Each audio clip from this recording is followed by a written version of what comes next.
Welcome in another episode, guys. Podcast Perspectives, where we talk all things business, life, and motivation. Today, I got a very, very, very special guest with me today, man. A superstar, man. An activist, man, who teach you about yourself, teach you about life and things around you, man. A man who well connected, you know what I'm saying, doing a lot of big things in the culture, man. Done a lot of big things, man. A lot more to come. Today I got with me Red Pill in the building, man.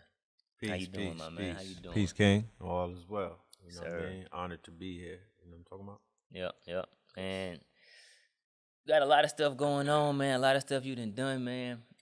How do we get here? You know what I'm saying? Like, what's the journey like to get to this point? Oh man. The journey has been a roller coaster ride. You feel me? A lot of turbulence.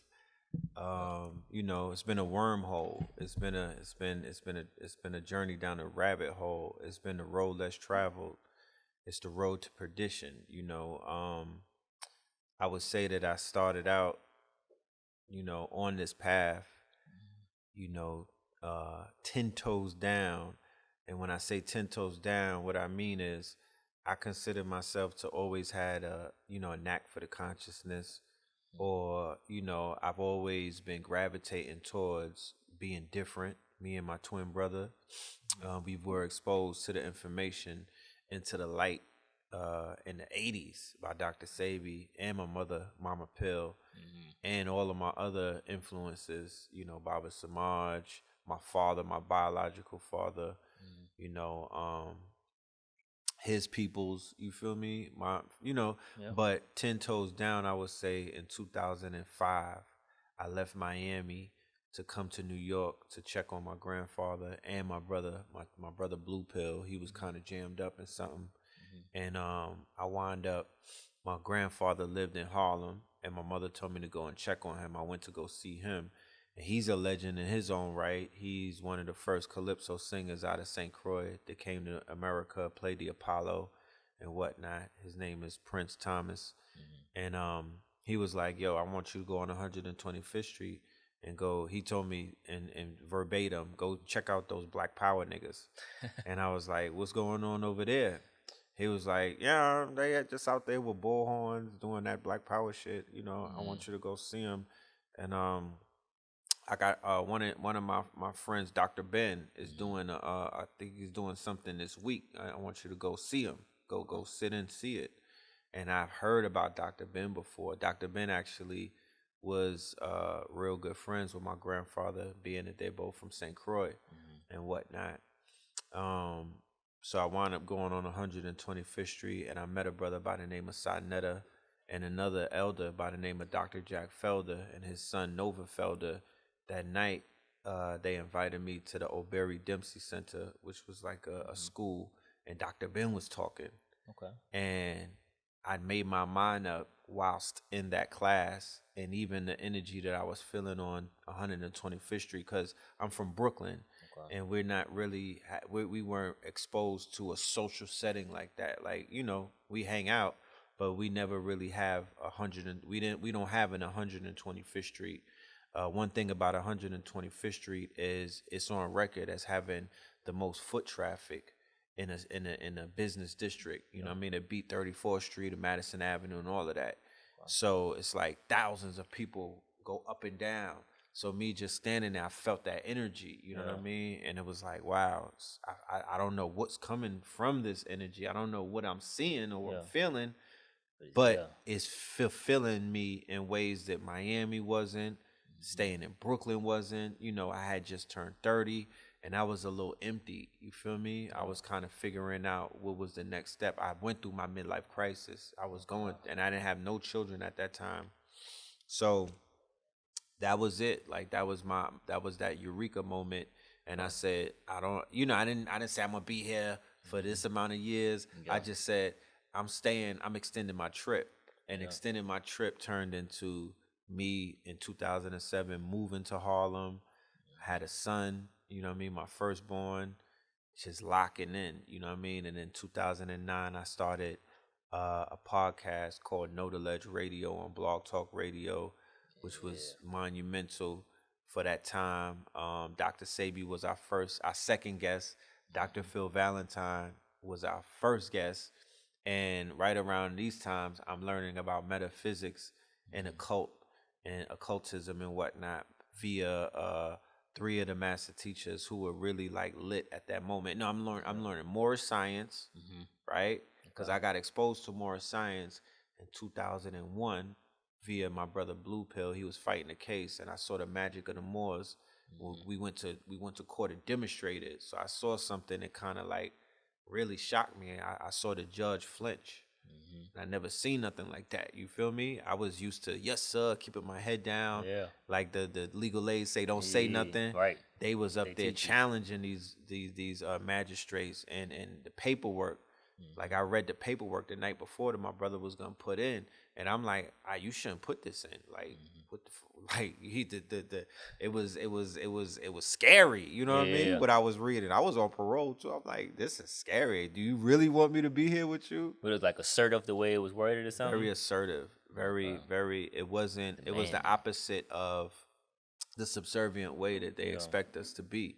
It was very, it was very like, it was real, it was cocky, you know what I mean? Like, I am this, I am that, I am this, you know what I mean? I'm like, shit. And then right after that, the towers fell. Okay.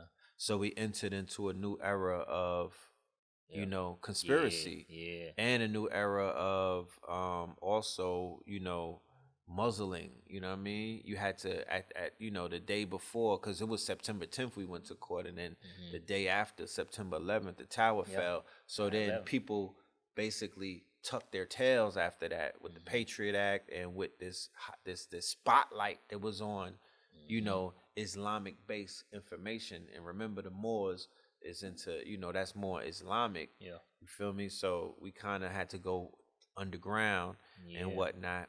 So Dr. Phil Valentine, Bobby Hemmett with the occultism, Delbert Blair with just the whole shit about the stars and space and aliens and science. He was stretching my mind to places that I never imagined before. And, Sebi, of course, with the health and whatnot. But Sebi wasn't big on the other things. He wasn't big on Kemet. He wasn't big on metaphysics. He was strictly about health and wellness, like what works right now. What can I prove? Like, cause he like, I go to Kemet and it's a graveyard, it's stones. Yeah. But I go to the Congo and I go to other places. I'm in the jungle. It's fertile. It's alive. Them herbs I bring back will heal people and save lives. Them stones you niggas is bringing back. How many people are y'all healing? But I'm like, well, I feel you, but I felt that people's hearts and minds were healing. Yeah. Because I fell in love with just the whole premise of what ancient Kemet represented. And it made me see myself as something a little bit more of a higher value than I might have looked at myself before, because I was able to tie myself to a lineage that I necessarily was told that I had nothing to do with, based off of the lies that was being told. So it's just been a journey, bro. I mean, so how do you like stay humble being around all them? Because them some big names you name. Like, how do you stay humble? You know what I'm saying? Being around them people and staying within yourself and not getting big headed or even going on a different path. Like, right. Like how do you stay grounded? In the moments? I was always, honored to be in the room with these greats, these great men and women, like Dr. Francis Cress Welsing, Mama Pill.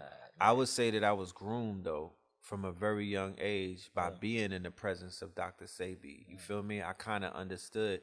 And it was like, y'all not bigger than the big homie. You feel me? Like, am I, you know what I mean? Yeah. Not to take anything away from, but it was like, I'm with, and keep in mind, this is before he became like a superstar, a megastar, a rock star, household name. Yeah. But we always, Sebi always carried himself like he was that man, like he was him. You know what I mean? Yeah. He didn't need the validation of the Instagrams or social media.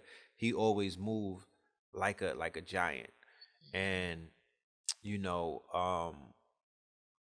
I tell people, like, the streets prepared me for a lot of things because we achieved fame on the street level. Me and my brother, we already tasted, You know, we was in the modeling. You know, we was in the industry, running around. We were known. You know what I mean? Like we were ringing bells prior to consciousness. So actually, consciousness was seen as a backslide to people on the outside looking in. They said that we fell off because we stopped wearing name brand. You know, I was out there. I started a clothing line called Kings County in 2006. My brother Black Dot, one of my OGs, he funded me $60. It's funny now, but back then it just shows how far we've come. Because back then $60 was something. Yeah. You feel me? That was my startup money. I went and got a few shirts turned in. I flipped that into another few shirts. I went to a lecture. Table was looking healthy. You know what I mean? The confidence got built up because I didn't know what the hell people was into. I'm used to selling t-shirts with rappers on it. You feel me? And you know, and other type of things. I'm putting ancient motifs, and I'm hitting that off for like $20, $30. To the point that I didn't even know my value when I first popped off. I had $15 t-shirts. When in reality, those were 40 and up. You know what I mean?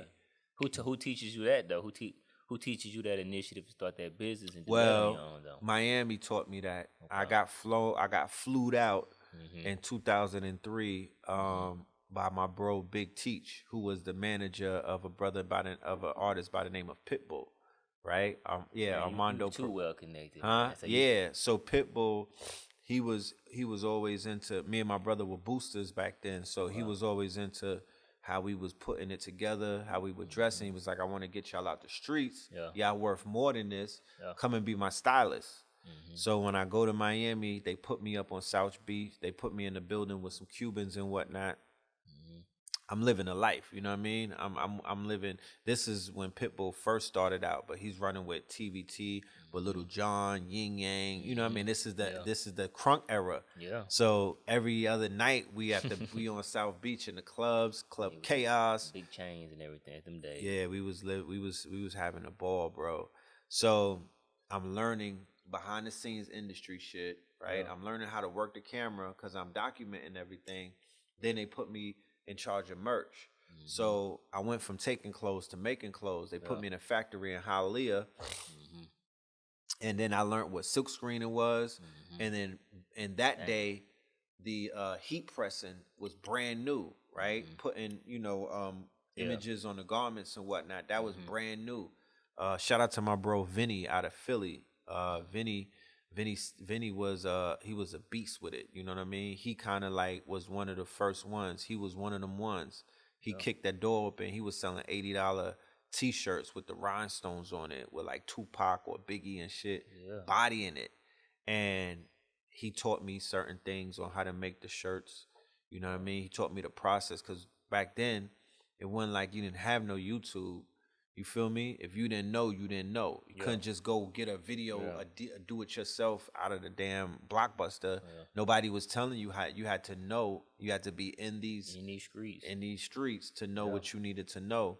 So I approached it like anybody else would approach the game. You know what I mean? I soaked it up and I applied it, and it worked for me. Nah, you capitalized, man, because it's like you said you got exposed to so much earlier, but it sounded like you was just getting exposed to everything at every level, from mindset to culture to health.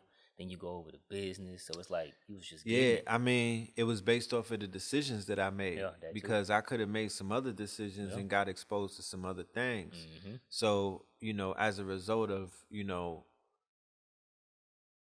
bumping my head a few times, I just was like, look, move with move with spirit. You feel me? Before I even knew what that really, really was. And based off of the decisions that I made, I went left instead of right. I crossed the street instead of standing there, type shit. And everything began to fall into place, And I would say that some people would say that it wasn't planned, but my good brother A.A. Rashid, right, the Kabbalah God, he was doing 10. Like we actually went down together in 1997. Like a week after each other, you know what I mean? And to be honest with you, Allah or whoever is watching us and our spirit guides, I feel that they saved our lives because we was really wilding. Okay. and we got sat down. He got sat down for 10. I didn't get sat down. I only got like 6 months or a year or something for something totally different. And I would write him letters. He showed me these letters the other day. I went to LA to visit him, and he showed me he saved everything.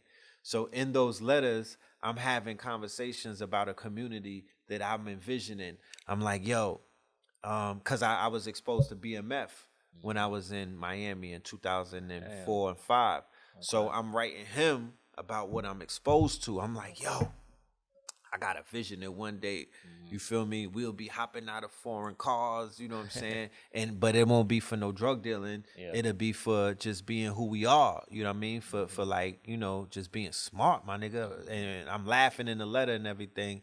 And I'm also speaking of going to certain lectures with the master teachers, getting my mind blown. And I'm like, yo, one day we gonna be on them stages. I could see it, you know what I mean? Like, I'm just having these visions. And, you know, they say to put your plans on paper. Sometimes we don't realize that those plans are even in the form of letters that we write other people. They're, you know, because we don't do letters like we used to do because we got phones and shit like that. But we were writing letters back in those days. And in those letters, I found a lot of, manifestation, a lot of, foresight. Yeah.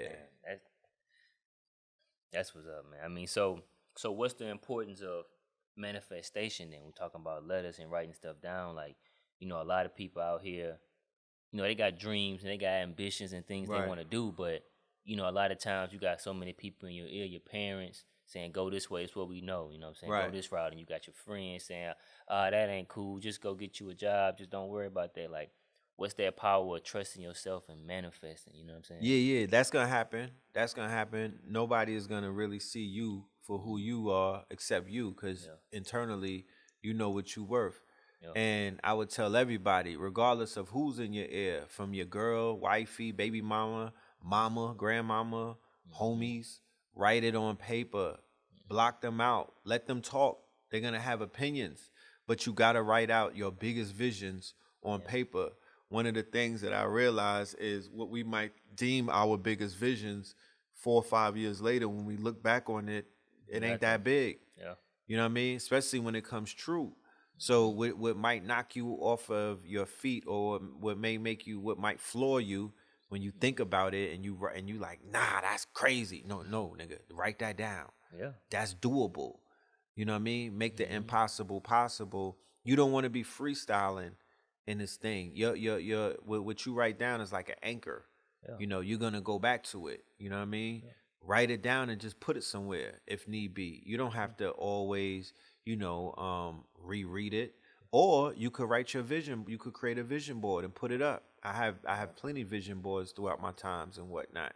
You know, you could put your vision of what it is that you want. You know what I mean? You want a Rolls Royce. You want a 3-car garage. You want something with a lake in the back. You deserve all of that. If it's meant for you, it's gonna come to fruition. It ain't gonna just come to fruition by you writing it down now. You gotta take the action. Sweat equity, right? You're gonna have to take that action. But I'm assuming in your business plan there's steps of actions. You feel me? Now, to put a business plan together or to put vision boards together, once again, you have a supercomputer in your pocket. Nobody gotta hold your hand. You can easily figure out how that's being done and go and do it. There's templates at this point of business plans. Gotta go get it. Yeah, all kind of things. So that is magic though. That and you know, you are the driving force. You know what I mean? You got to gas yourself up. You know, it's always beneficial to surround yourself with people who are gonna challenge you. You know, and not and give you some good critique. Yeah, I mean, I everything you saying, I believe it 100%, because I feel like if your dream don't scare you, it's not big enough. It you know ain't what I'm big saying? enough. I got a bunch of vision boards in my room upstairs, man. Where Dope. I put it down, and it's like, yeah, I'm gonna do that. And then you know what I'm saying? Once you start mapping it out, you know what I'm saying, you start knowing where you're going. Cause if you don't have a destination, you don't know where you're going. You gonna just go wherever. Anything can catch your attention. You're gonna be fly by. You know what I mean? You're gonna fly. You're gonna be like tumbleweed. You're gonna blow with the wind. Yeah.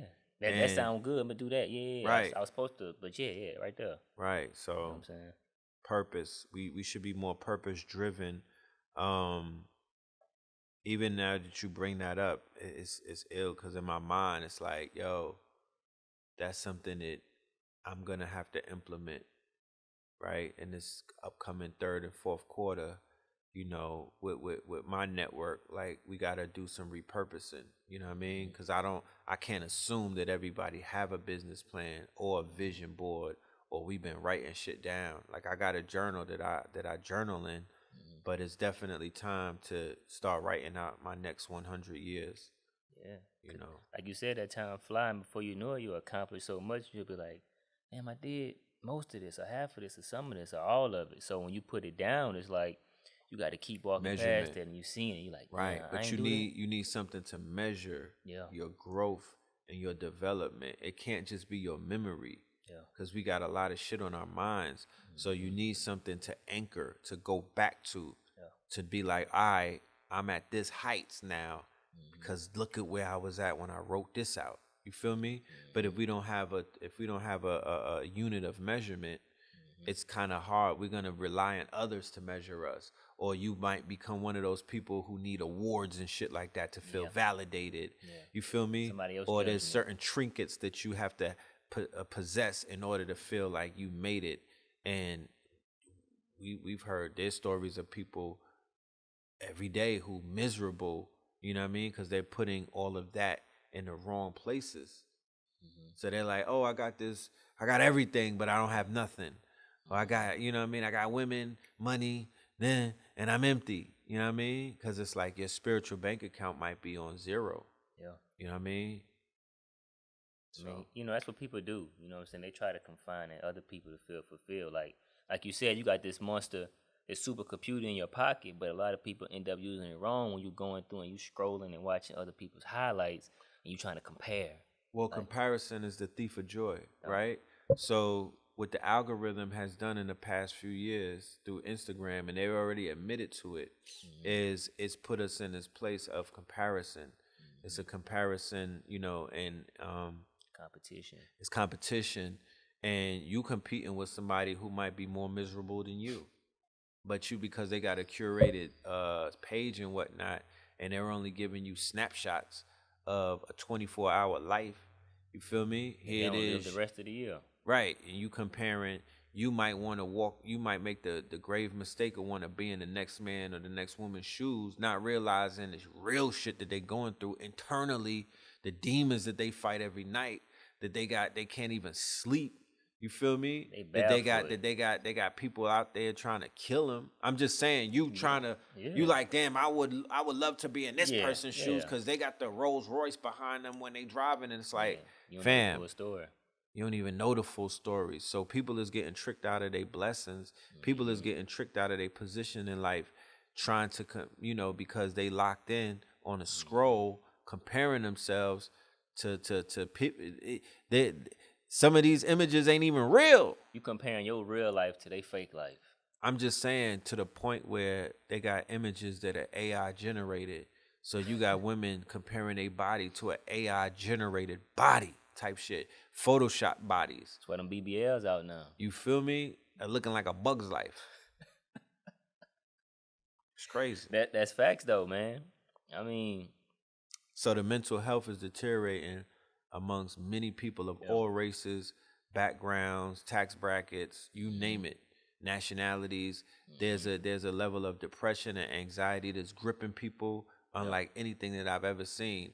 And it was taught to me that anxiety is when you looking forward, right, into the future. Depression is when you thinking about shit in the past. You feel me? You don't get anxiety thinking about shit that you did years ago. Could get depressed though. Oh, if I would have went to this school, coulda, woulda, shoulda. You know what I mean? If I was still with Shorty, let me go stalk her. You know what I mean? If I would have made this, before he did, you know what I mean? If I would have bought those sneakers, if I would have sold it, all of these things. If I would have bought Bitcoin, right?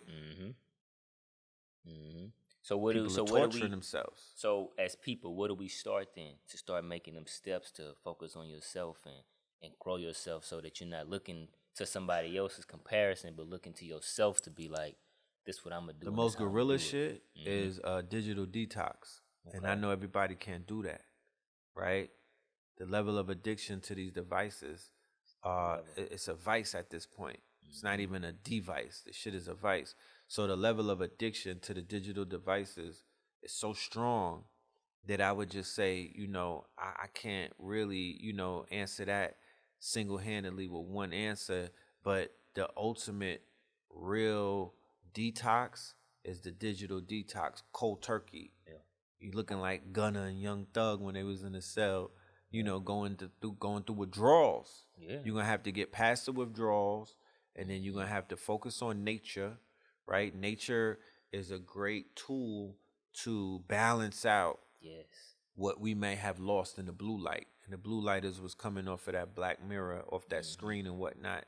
It's kind of like, slowly deteriorating us, versus us just stepping into like a radioactive chamber and whatnot. Yeah, that blue light is knocking us down. Yep. It's messing up our circadian rhythm, all kind of shit. Yeah. So grounding, shoes off, socks off, and that red clay.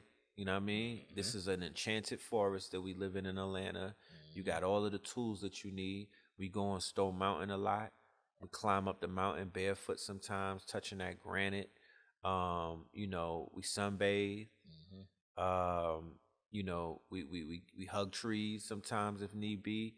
To offset our electronic the voltage in our bodies and whatnot. Sometimes it's so low. You feel me? They have all kind of things that are stealing our voltage. The AC, central air. You feel me? That's messing us. That's fucking us up. Yep. You know what I mean? The foods that we eat. So we got to get back in nature. There's trails, ancient trails all around us. You feel me? This is a landlocked state. However, there's no big oceans around, but you can make up for that with these forests, with these trees. Of course, Tai Chi, yoga, the movement of the energy and whatnot. Binaural beats. I try to make sure that I listen to some type of balancing. I keep a balance of what I listen to. 432 hertz binaural beats. Londrell. You know what I mean? Some of those singers that are out here, Cleo Brown.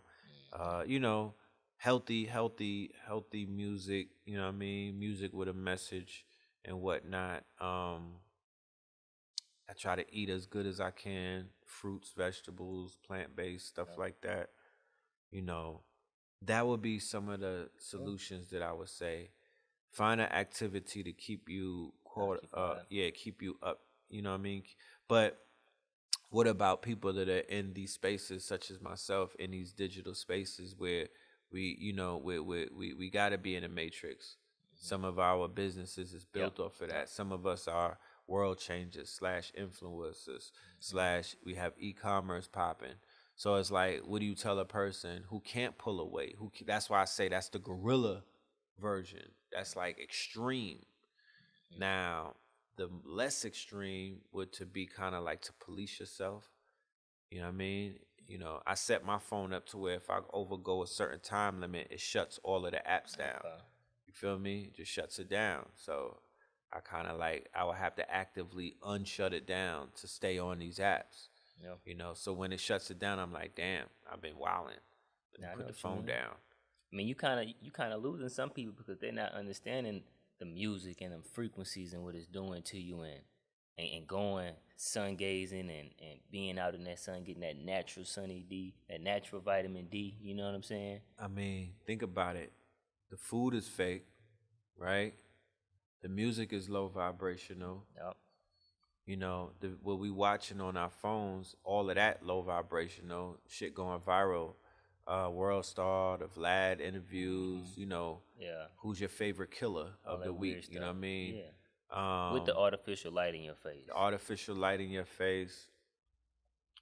There's so many different attacking you in all different ways. Then you angles. Wonder why I'm feeling this way. Why I can't get my life together. Right. So you might need the cold turkey. It's gonna be hard though. But right. And then let's not even factor in the last 2 years of what was going on with the global scamdemic. And hey, I feel like the pandemic though, for me, it was probably one of the best years of my life. Well, definitely. We talking about, looking at the glass half full versus looking at it half empty. Right. Now, there was a twofold effect of the pandemic. One, it woke people up in ways that nothing else was able to do. It was a catalyst, right? It was a quote unquote shock to the system, right? It was the great reset. People were resetted, right? I think we went from 3D to 5D, if you ask me. And throughout those times, so now, boom, your faith got tested in the beginning, right?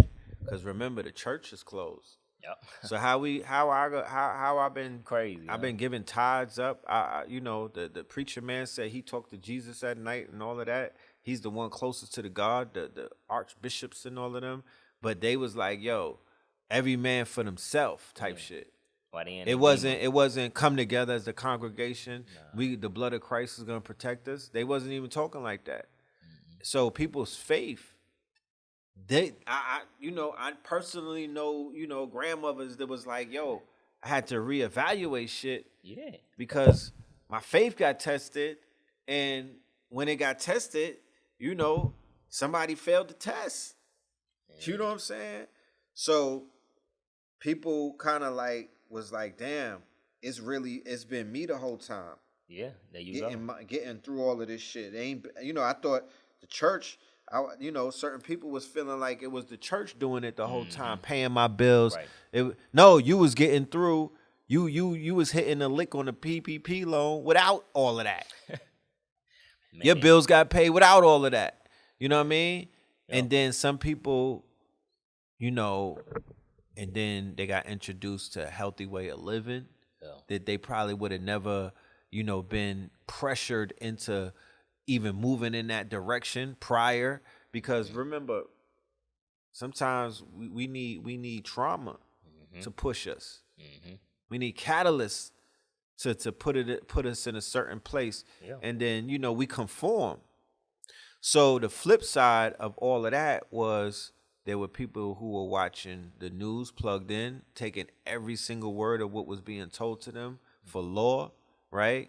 Today, the CDC just put out the guidelines where they was like, all that shit that we was talking was bullshit. To sum it all up, they relaxing guidelines. They put, you know what I mean?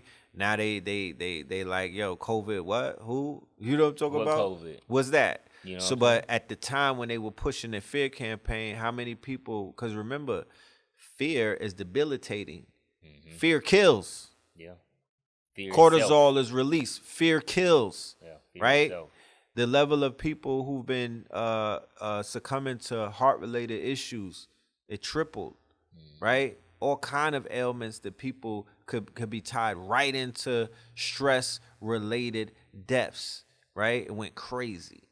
You feel me? So on the flip side of that, humanity devolved, right? We saw the desecration of human bodies and whatnot. They were throwing people in trucks. They did not properly bury individuals and whatnot. And they wonder why there's so many haunted spirits running around where people are being possessed, right? They was throwing people in U-Haul trucks. I saw it with my own eyes. They were cremating people, no proper burial. They wasn't even letting family members, properly come and do what they needed to do, right? So humanity kind of like, I don't know. I would say that there was a level of devolving that was taking place, because even the dehumanization or the desensitization of human life, it went up a notch. Yeah. Right?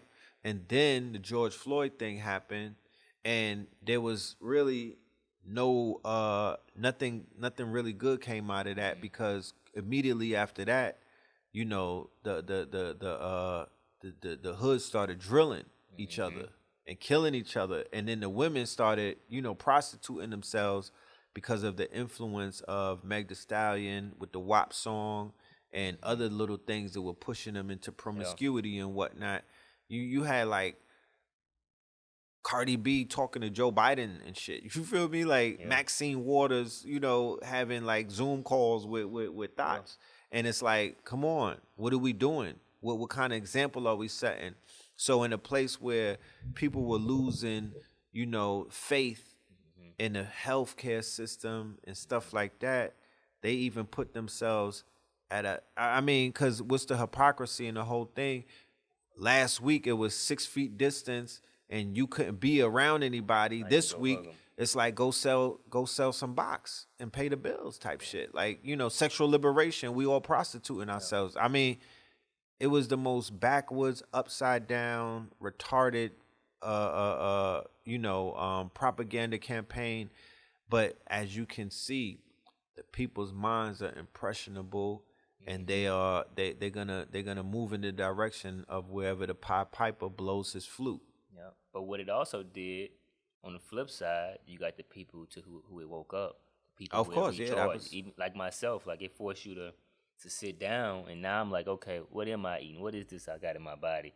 And you start researching and figuring out, I don't need to be eating this, but this is. I'm not an animal. I'm not, you know what I'm saying? So it's forced other people to be like, how do I grow myself? How do I build myself and gain knowledge of myself, and start to meditate and start to get out in that sun and learning to ground yourself, and you know what I'm saying? So it had that positive effect too. Of course, like I said, it wasn't all bad. The economic, the financial literacy movement boomed in those 2 years. The rise of the EYLs and all of them, that came through 2020. You know what I'm talking about? Like the rise of the crypto bros. Yeah, real estate was going crazy. It was real estate was going crazy. Man. Digital real estate was going crazy. Cryptocurrency was going crazy. Man. People who had excess, quote unquote, assets, you feel me, that they really didn't have before. Remember, I'm from New York. Staying home for more than 2 days in New York was a crime. Nobody never did that. The hamster wheel demands so much of us. We were always outside. You couldn't just chill in your house, even if you didn't live with your mama. You feel me? If you had a roommate or if you lived by yourself, the guilt of not being on the hamster wheel would destroy you in New York. You had to be outside, hustling, doing something. It just didn't make sense. Not everybody was getting money at home, right? It made sense if you was getting money at home. Right. You feel me? But no, people wasn't mastering how to get money off the internet at home type thing. I fell back in February, March, and I was, my audience and my network, they personally knew. I was like, yo, I'm not doing 2/5 no more. It's dead. Outside is dead. We are switching it up. I'm starting to do online seminars and lectures, and I'm building up a university, right? And I told them that, and I did that. You feel me? And I stayed home, and I after everything started working out, I was like, I'm never going outside. Like, I'm good. You know what I mean? But my third child was born in April, right? Of 2020, and I wound up going up to Connecticut where his mother was at, so we could have. Because in New York they weren't allowed. We decided not to do the home birth. This was her first. Okay. So in New York, because of the restrictions, the father wasn't even allowed in the delivery room. That's what I'm trying to say. They was doing some weird things. So I was like, let's go to Connecticut and bring this bundle of joy in. And I wound up staying out there for like 2 years. But it was, like you said, and I was sitting back watching the mass awakening of a whole new class of people. You know what I mean? Because it's like, we look at it like freshmen, sophomore, you know what I mean? We look at it like student bodies. So different years bring in different student bodies. So 2020 brought in a whole, like 2019 when Nipsey died, that brought a student body in for us. You feel me? And we were dealing with them, and we were feeding them the things that they needed and whatnot. And kind of steering them in certain type of directions. It's not like you don't even have direct access to certain people, but you still could steer. Yeah. You know what I mean? And then 2020 brought a whole new class in. 21 brought a whole new class in. I know it's when crazy. people didn't want to take the jab and shit like that, and they wanted to, and that woke them up. They saw the pure hypocrisy of what was going on. They was like, hold on. What it was, I feel like 2020 was that year of like, you see what's going on, believe in yourself, make them jumps. And then 2021 was like, man, you see what they did in 2022, but man, I don't know if we could do it in 21. So that's probably where they was coming from. We called it 21 Savage. It was a savage year because that's when people got compromised. That's when families started flipping on you. Yo, you can't come to Thanksgiving if you don't got that jab. Yo, you can't be around us. Yo, you a detriment to us. Oh, you unvaxxed. Oh, you clean. Oh, you unsullied. You know, you making us sick type stupid. Cults was coming, boy. It started. You feel me? Cult culture. It reminded me of the Game of Thrones. They had a character. Was it the Sparrow? He was like a religious dude and whatnot. He was persecuting. Yeah. He was persecuting. And he started out cool, like, you know, and then towards the end, he was just like, he persecuted the queen and everything. You know what I mean? Like, he was as he grew in power. Okay. Because power corrupts. Yeah. Absolute power corrupts, absolutely. So, you know, it turned into like a super cult. You know what I mean? But that's what this turned into, a super cult too. Yeah. And Fauci and them, they got absolute power and they got corrupted absolutely. Fauci is all the way back in. Remember, Fauci is from the Sebi case. Okay. They was fighting Fauci with AIDS in the 80s. He goes all the way back then. He was the one that rolled out the AZT and the cocktails and whatnot and was knocking people off with that. So these characters ain't new. They been out here doing what they do. They seasoned. You feel me? These are seasoned. These ain't accident murders. These are seasoned killers. You feel me? Yeah. So 2020. Remember, that's also December 21st, right? That is the conjunction. That's the great conjunction. Talk about December that. 21st, 2020. Okay. That was the alignment, right? And then we're talking about a bookend of a whole epoch. Yeah. Right? So the conjunction represented an ending of an epoch that was going on for thousands of years. It was an alignment, and that alignment promised to bring people online, right? Which it did. Yep. Because fast forward in 2022, like I said, millions have woken up, and we didn't, you know, and it wasn't from YouTube and the debates, my nigga. You know what I'm talking about? Yeah. This happened willingly. People willingly woke up, that like they did this to survive and to save themselves. They made a decision, right? And Clubhouse played a big part in you know, aiding and assisting people to do what? To steer them in the direction for names and different type of Help teachers. Put them in rooms they couldn't walk into. Right. So introduce them to like Morpheuses or Neos and Trinities without having to go there. Without having to go there. Right off your phone. The same way that Neo woke up. That's crazy, yeah. Remember, Neo woke up. They was like on the dark web. Yeah. That would be considered the dark web of that time, and it came out in '99. But he was off the internet. Remember, he was jugging, right? He wasn't on the World Wide Web. He was on another connection, and then he got found by a voice. He didn't see them at first, so even when we was on Blog Talk doing our Red and Blue Pill thing, they didn't know what we looked like. They didn't see us. They just heard us. So that voice, those voices were going out there, hitting people off the phone, waking them up like, oh shit, wait, what did he just say? Yeah. You know what I mean? When it makes sense, it makes sense. Yeah, man. So, man, that's crazy. I know we could talk forever, man. It's like I said, man, I appreciate you coming on, because it's like, for me growing up, people like yourself are superstars to me. You know what I'm saying? Y'all are the kind of people to look up to. You know what I'm saying? Right. And it's like, to be able to be in a room and get that enlightenment and be around you, feel that energy, get that information, get that confirmation of what you've been looking up, and hearing you speak about it is next level. So it's like, I was in your seat before. Yeah. You know what I'm saying? So I know what I know what that's like. And, you know, my master teachers gave it up, and they treated me like one of them. And they gave me the confidence to see myself in a higher, you feel me, capacity. Yeah. It helped me mentally, physically, spiritually, emotionally. It just put me in a place where, you know, I'm like, yo, I'm gonna prove them. I need to impress them. You know what I mean? I'm gonna make them real proud of me. Cause they was, you know, sometimes they make you feel like you already made it, and you like, shit, I ain't even put in no work Right, yet. I just got Like, started. yeah, I just got started. Let me watch and see what we about to do. Let me get in my bag real quick. Let me get in my bag, and you know, it's what we got to do with each other. You know what I mean? So it's like, I don't see myself like that. You know what I mean? I see myself for what I am, and that's of service to the people. And you know, of course, I know the aura, and I know the type of energy that I move with.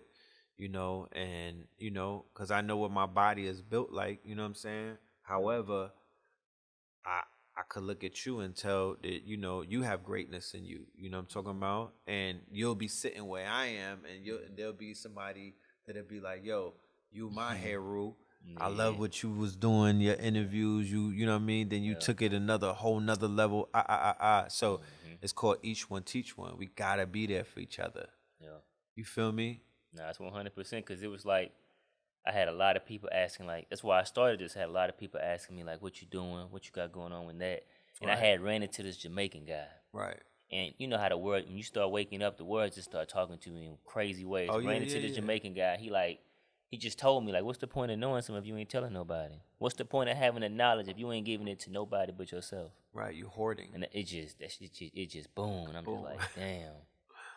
You know what I'm saying? And that's when I got into this. And to meet dope people like yourself, because right. How else could I get you in the room? You know what I'm saying? Right. And now I got a connection with you, so now I know you. You get what I'm saying? So Right, it's like, right.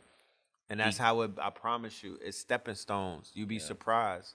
Like one chance encounter could change your life forever. Yeah. You know what I mean? So as long as you move with purpose, and you know you keep your eyes on the prize, that it's your purpose, it's your intention. It's going to open doors.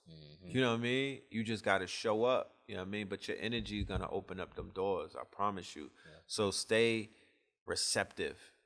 Be able to receive. You was able to receive what the man told you. And by being able to receive, you got something that you needed.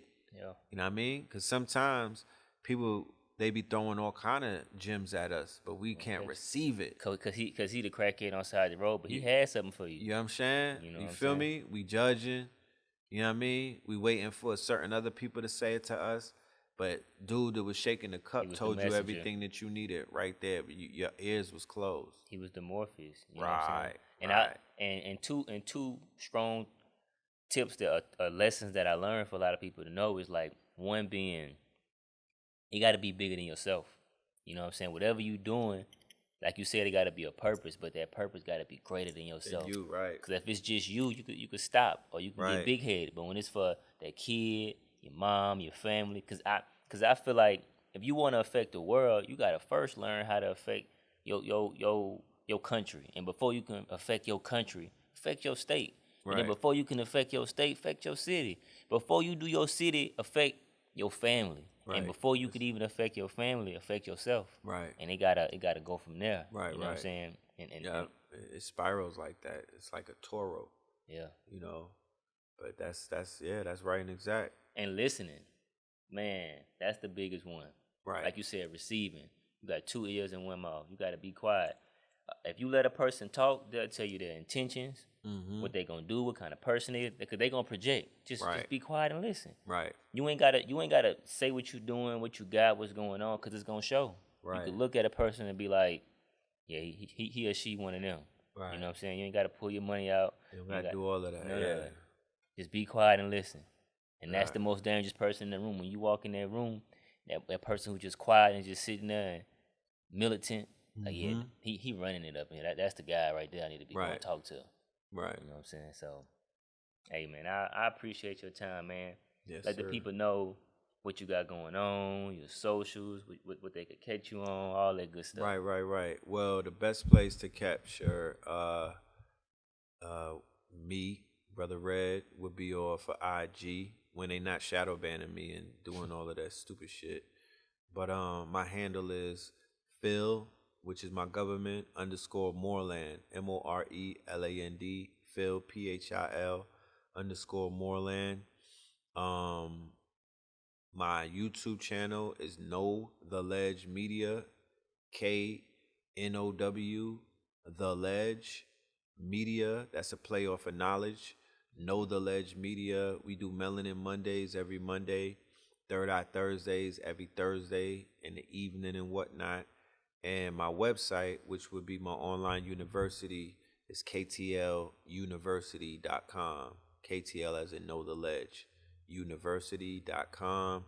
That up there you'll find some of our lectures, workshops, and even other people that's a part of our network. Blue Pillar, AA Rashid, and many more will be on the way. Brother Al Kibalan 44 and some other people. But yeah, that's definitely a place to tap in to get some of the past works and whatnot. We have a series of lectures that we've been doing. The evolution will be digitized, Facts Initiative, American Gods. That's up to the 5th series now. Fear of a Black Amor Messiah. We've been doing that since 2016. You know, just cooking, bro. Yeah, man, I love it. Yeah, man, just cooking. Conscious Industries. You know, we're just working. This Friday. Well, yeah. You know, I don't know when this is gonna air, but you know, we working. Okay. Wait, there y'all having, man, amazing conversation, interview with an amazing person, man, who I grew up on, teaching a lot of the stuff that we trying to learn today. So this definitely somebody y'all want to tap in with. Also, make sure y'all like, comment, subscribe, share this with somebody who needs to see it, somebody who needs some enlightenment, man. And there you have it. We out.